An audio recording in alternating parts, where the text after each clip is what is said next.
আজকে আমি নলা মাছ রান্না করব। চুলায় বসিয়ে দিয়েছি একটা প্যান, দিয়ে দিচ্ছি তেল।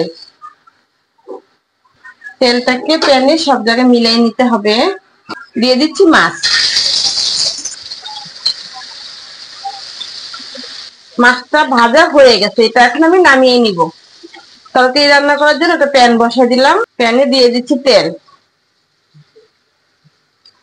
দিয়ে দিচ্ছি পেঁয়াজ, দিয়ে দিচ্ছি লবণ। পেঁয়াজটাকে একটু নরম করে নিব। এখানে আছে আদা, রসুন, হলুদ, মরিচ, ধনিয়া, জিরা। দিয়ে দিচ্ছি এটা আমি। দিয়ে দিচ্ছি একটু পানি।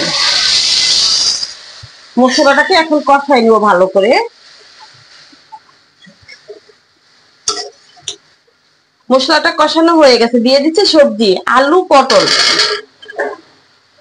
এটা আমি আজকে নলা মাছ দিয়ে রান্না করব। মশলার সাথে মিলাই নিচ্ছি সবজিটাকে।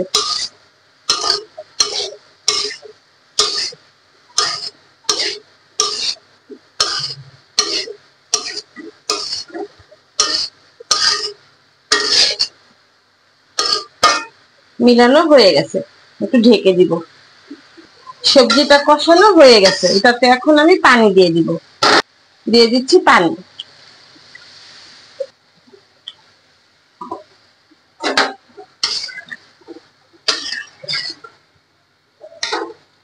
আর কিছুক্ষণ রান্না করতে হবে এটাকে। তরকারিটা ঝোল টেনে গেছে, এটাতে এখন মাছ দিয়ে দিব।